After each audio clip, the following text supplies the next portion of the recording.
Hello friends, अस्सलाम वालेकुम। Welcome back to my channel. कैसे हैं आप सब लोग? अल्लाह पाक आप सबको अपने ईमान में रखें, अपनी हिफाजत में रखें, तमाम मुश्किलों मुसीबतों परेशानियों से महफूज रखें। आमीन सुमा आमीन। तो आज के ब्लॉग का कर लेते हैं आगाज़ करने से लाइक ज़रूर कर दीजिएगा, और अगर मेरे चैनल पे न्यू है सब्सक्राइब कर लें और बेल आइकन को लाजमी प्रेस कर लीजिएगा। अच्छा जी, तो आज का जो मेरा व्लॉग है वो फलों के बादशाह आम से स्टार्ट हो रहा है। तो ये गर्मियों का एक ख़ास फल है, और हर गर्मियों में जो है ना ये मियाँ जी को गिफ्ट आते हैं। समझ लें कि मियाँ जी के जो चचा जी हैं ना, वो इनको हर साल गर्मियों में गिफ्ट देते हैं आम। तो इसकी पेटी जब भी आती है हम इसी तरह से जो है ना उसको खोलते हैं। तो ये मियाँ जी केमिकल खोल कर दिखाने लगे थे, तो मैंने उन्हें फ़ौरन रोक दिया। मैंने कहा नहीं खोलिएगा, बंद कर दें, क्योंकि मैंने सुना है काफ़ी ख़तरनाक होता है। और पास ही बच्चे भी बैठे हुए थे। खैर उसको निकाल कर एक साइड पे रख लिया। उसके अलावा जो आम है वो माशाल्लाह से बहुत ही अच्छे से पके हुए थे, और निकाल लिए इनको अच्छे से। अब वॉश करेंगे और खाएंगे। अगर मैं आम की थोड़ी सी यहाँ पे बात कर लेती हूँ, तो आम गर्मियों में ज़रूर खाया करें। आप सब लोग भी अपने बच्चों को भी खिलाएं, खुद भी खाएं। और जो कुदरत का फल है, मतलब कि कुदरत ने ही अगर इसको गर्मियों में रखा है, तो ये ना सोचा करें कि आम जो है वो गर्म होते हैं, क्योंकि अल्लाह ताला ने अगर ये गर्मियों में रखा है तो ये गर्म नहीं होगा, यकीनन इसका कोई ना कोई फ़ायदा होगा। हाँ, अगर आप ज़्यादा ना खाएं, कम खाएं, अच्छे से ठंडे करके खाएं, और उसके बाद आप कच्ची लस्सी का इस्तेमाल ज़रूर कर लिया करें। हम जब छोटे थे तो हमारी अम्मी जब भी हमें आम देती थी, उसके फ़ौरन बाद जो है ना हमें लस्सी ज़रूर बना कर देती थी। वैसे ज़्यादातर कोशिश करती थी कि वो शेक बना कर दे दें। और सेम आगे अब मैं भी इसी तरह करती हूँ कि बच्चों को जो है ना वो आम वैसे तो बहुत कम खाते हैं, अगर खाते हैं तो मैं कोशिश करती हूँ कि उनको फ़ौरन लस्सी बना कर दे दूँ। अगर नहीं तो फिर शेक बना कर लाजमी दे देती हूँ बच्चों को। खैर, आम जो है इसमें विटामिन ए होता है, जो कि आपकी जिल्द के लिए भी बहुत अच्छा होता है, और आपकी जो आंखों की बनाई है इसके लिए भी आम बहुत ही ज़बरदस्त होते हैं। आम को लाजमी खाया करें। इसके अलावा जो प्रेग्नेंट खवातीन है अगर वो खाती हैं तो बच्चा जो है वो बहुत ही हेल्थी पैदा होता है माशाल्लाह से। और बहुत ज़्यादा ना खाया करें। वही जो हमारे जहन बने में शुरू से कि आम जो है वो गर्म होता है, तो गर्म चीज़ों का परहेज़ भी करना होता है। तो खैर, अभी मैं काट कर, ये अयान जो है वो लगा हुआ था कि मम्मा जल्दी से आम हमें दे दें, मैं आम खाऊंगा। बस उसने ठंडा भी नहीं होने दिया ना, फ़ौरन से कह रहा है बस मुझे काट कर दे दो। तो मैंने कहा चलो ठीक है, उसको काट कर दे देती हूँ। तो मैंने उसको आम दे दिया है। और इसके अलावा जो है ना मैं अगर यहाँ पे बात कर लूँ, अच्छा, आम कुछ लोगों को इतना ज़्यादा पसंद होता है कि उनका पेट तो भर जाता है, लेकिन उनका जैसे कहते हैं ना दिल नहीं भरता है आम खाने से। तो वो दिल करता है बस खाते रहो खाते रहो। इसी तरह की मेरी छोटी वाली सिस्टर है, वो है माशाल्लाह से आम खाने की इतनी ज़्यादा शौकीन है, मैं आपको क्या बताऊँ। उसको ना सुबह दोपहर शाम 3 टाइम अगर हम खाना ना दें, सिर्फ आम आगे रखते हैं तो वो आम ही खा लेगी, इतनी वो शौकीन है।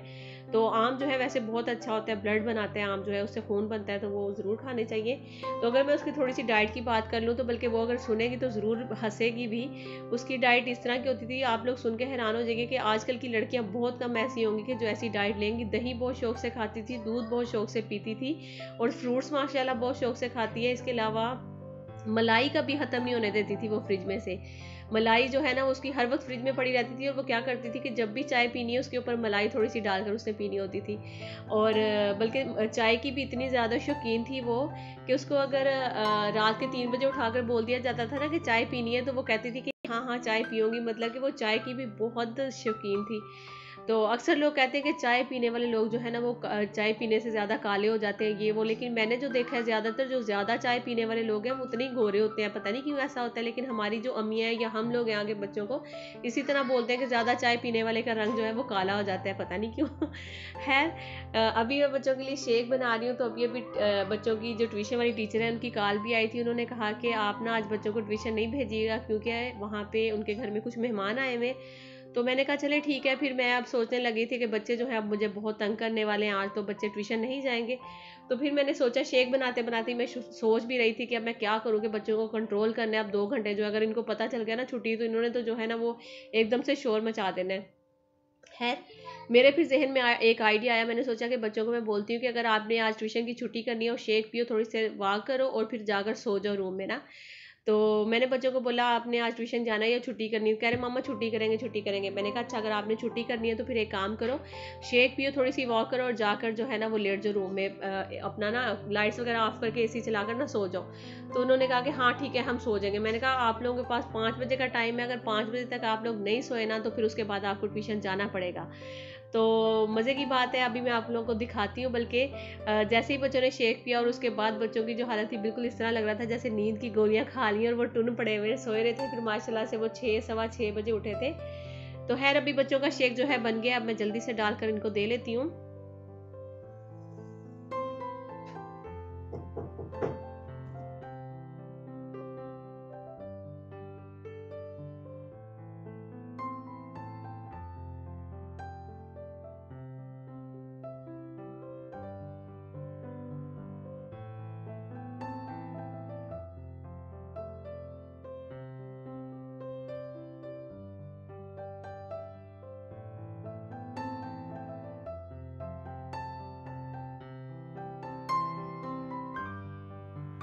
अच्छा जी, तो शेक पीने के बाद बच्चे आप देखिए कि माशाल्लाह से उन्होंने थोड़ा-सा खेला, वॉक-शॉक किए, उसके बाद वही उन्होंने मेरी बात पे अमल किया कि मैंने उन्हें बोला अगर आप लोग 5 बजे तक नहीं सोए तो मैं आप लोगों को ट्यूशन भेजूँगी। तो 5 बजे एग्ज़ैक्ट जो बच्चे फुल टुन हुए हुए सो रहे हैं और एसी उन्होंने चला लिया, पर्दे आगे कर दिए, अंधेरा किया हुआ, तीनों भाई माशाल्लाह से सो रहे थे और मुझे हँसी भी आ रही थी। मैंने कहा वाक़ई में कहते हैं कि बच्चे जो हैं बड़े मासूम होते हैं, तो इनको पता ही नहीं था कि टीचर की कॉल आई थी कि भई आज ट्यूशन नहीं भेजिएगा और मैंने बच्चों को इस तरह से थोड़ा-सा उल्लू बना लिया और कभी-कभी बनाना भी पड़ता है यार, क्या करें, बच्चे उसे बिल्कुल कभी-कभी तंग आ जाते हैं कि कहाँ जाएँ, क्या करें, बच्चे इतना तंग करते हैं।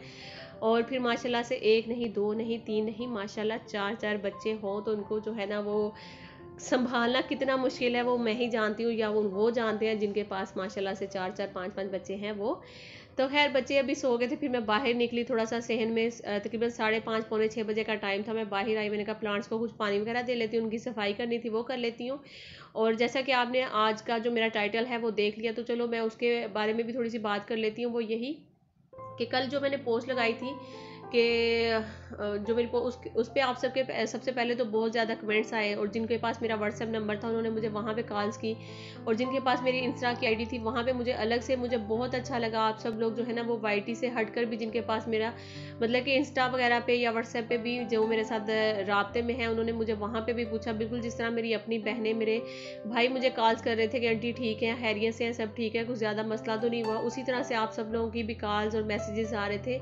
आप सबका पहले तो बहुत बहुत शुक्रिया कि आपने इतनी सारी दुआएं दी हैं और बहुत ज़्यादा जो है ना मैं कहती हूँ कि बिल्कुल आप लोगों में जिसे कहते हैं ना कि अपनाइयत एक नज़र आई मुझे, तो वो बहुत ही अच्छा लगा। इसी तरह से होता है कि जब आप वाईटी पे आते हो तो आपको ठीक है कुछ यहाँ पे हेटर्स तो मिलते ही हैं, उसके अलावा आपको यहाँ से बहुत ज़्यादा अच्छे फ्रेंड्स भी मिलते हैं और आप सब बिल्कुल अपनी बहनों की तरह मुझे जब कॉल्स करती हैं, मुझे मैसेजेस करती हैं, पूछती हैं, तो बहुत ही अच्छा लगता है। तो खैर अभी मैं बता देती हूँ कि कल जुम्मे के दिन सासू माँ जो है वो तकरीबन 12:30 पौने 1 बजे का टाइम था। आपको पता है उस टाइम पे ना बाहर बिल्कुल ही खामोशी होती है, कुछ मतलब कि होता नहीं, सारे हर लोग जो हैं वो अपने अपने घरों में होते हैं।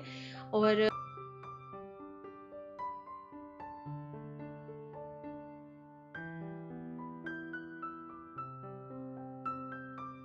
अच्छा जी, तो अभी वो हसीब आ गया था तो इस वजह से मैं थोड़ी देर बीच में रुक गई थी, उसने कुछ पूछना था मुझसे।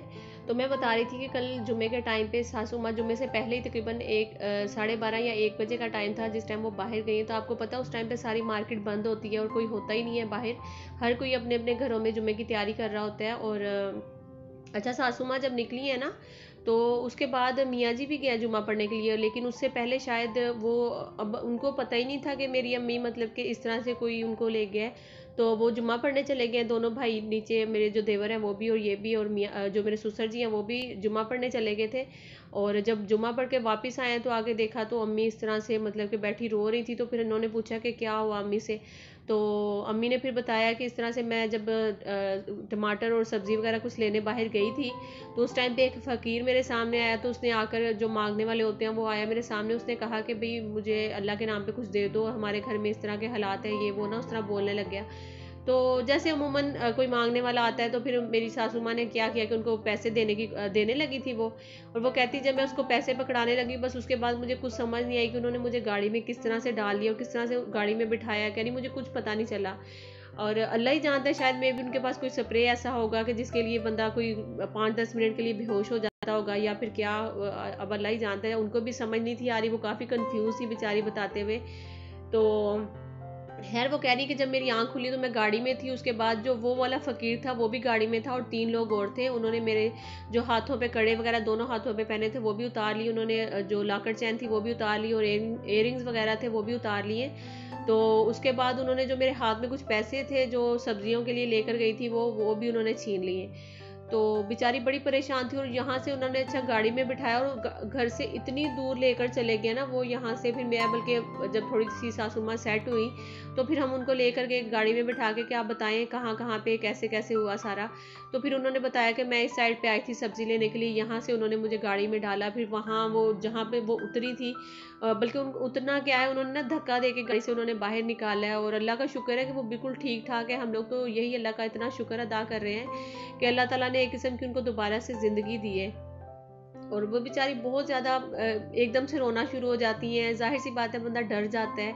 एक वो तो माशाल्लाह से एजेड भी हैं, और हम लोग अगर हमारा जैसा एक जवान बंदा भी इस तरह से खुदा न खास्ता ऐसा कुछ हादसा होगा तो वो कितना खौफज़दा हो जाता है ना, डर जाता है। तो वो तो बेचारी फिर भी इस मतलब कि वो एजेड हैं और वो तो ज़्यादा डर गई होंगी। और बस अल्लाह ताला रहम करें। अच्छा, उसके बाद वो लेकर गई हैं जहाँ पे उन्होंने बताया कि हमें ना वहाँ इतनी दूर घर से वो लेकर गई हैं।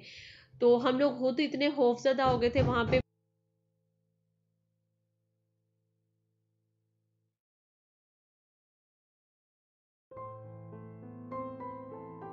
अच्छा, तो वो जहाँ लेकर गई थी वहाँ पे बहुत ज़्यादा झोंपड़ियाँ थी और बहुत दूर घर से लेकर गए हैं। वहाँ पे जाके उन्होंने फेंका। उसके बाद अम्मी का जो सब्जियाँ वगैरह थी वो तो उन्होंने बाहर ही फेंक दी गाड़ी से।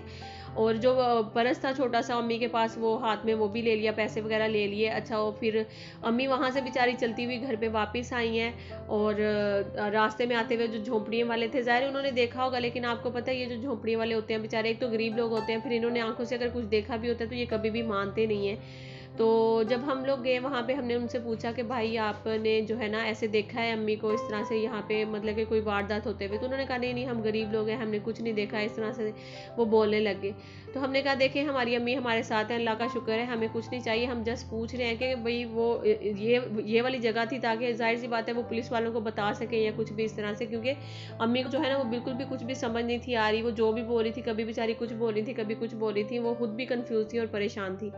तो फिर उन्होंने कहा कि हाँ, यहाँ पे ये बीबी ना यहाँ से रोती हुई आ रही थी, तो इस तरह से उन्होंने बताया। तो खैर उसके बाद अम्मी को हम लोगों ने समझाया। उनको जो है ना थोड़ी सी, मैंने मियाँ जी को बोला कि आप अम्मी की टांगे वांगे दबा दें, ताकि ना उनको, जाहिर सी बात है, खौफ से जब आपको पता है टांगों में कितनी दर्द हो जाती है। तो फिर मियाँ जी ने अम्मी की टांगे वांगे दबाई और उसके बाद जो है ना उनको थोड़ा सा रिलैक्स किया कि भाई कोई बात नहीं, ये चीज़ें जो है ये तो आने जाने वाली चीज़ है। तो अल्लाह पाक ने आपको ज़िंदगी दी है, ये हमारे लिए बहुत है। तो आप इसी दौरान, बल्कि मैं आपको बताऊं, यहाँ पे हमारे एरिया में जब जाहिर सी बात है हमारी अम्मी के साथ हुआ, तो फिर हमें और भी बहुत सारी चीज़ें पता चलने लगी इर्द गिर्द से। अभी परसों की बात है मेरे ख्याल में, यहाँ पीछे ही एक दो गली छोड़कर मेरे ख्याल में मेरे मियाँ जी के दोस्त की कॉल आई थी। उन्होंने बताया कि यहाँ पे वो पानी पीने के बहाने उन्होंने दरवाज़ा नॉक किया, अंदर गए हैं, बस उन्होंने पानी लेने के लिए गए हैं अंदर, घर वाले जो थे उन्होंने पीछे ही घर में घुसे हैं। उन्होंने जितनी खवातीन थी सबको एक साइड पे बिठाया, उनको मारा, बल्कि एक बेचारी की टांग भी तोड़ दी उन्होंने। और उनके घर से जितने वो पैसे वगैरह थे या जो भी जेवरात थे वो सारे लेकर वो चले गए।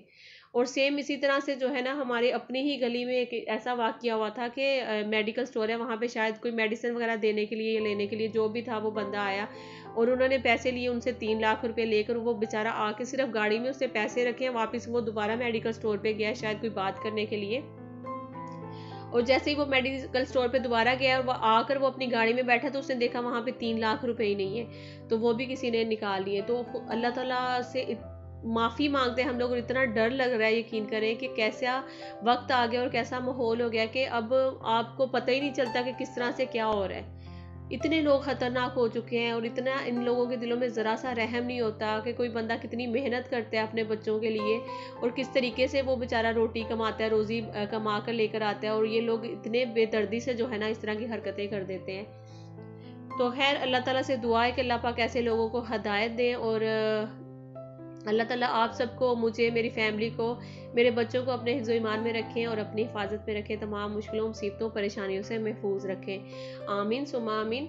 तो अल्लाह ताला से बस दुआ ही करते रहा करें आप लोग भी। बल्कि आजकल जो आपको पता है कैसे कैसे हालात हुए हुए, जो अगर कोई ज़रा सा किसी को बीमारी, कोई तकलीफ़ हो जाती है, वो हॉस्पिटल जाते हुए भी डर रहा है। इतना सोच लें कि हम लोग इस हद तक डर चुके हैं कि हॉस्पिटल जाते ही वो एक ऐसा इंजेक्शन लगाते हैं कि आधे 1 घंटे में जो है ना वो बंदे की डेथ हो जाती है।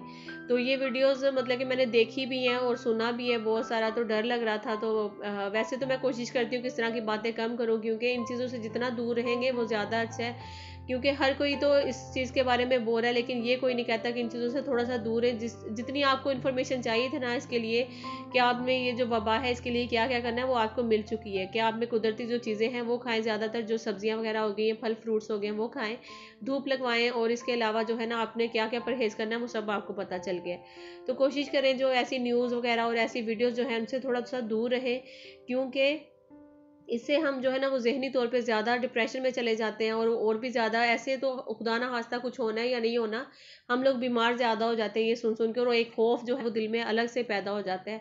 तो अल्लाह पाक आप सबको, हमें, हमारी फैमिली को अपने हिफ्ज़ ईमान में रखें। हमेशा मेरी दुआ होती है और बार बार दुआ होती है।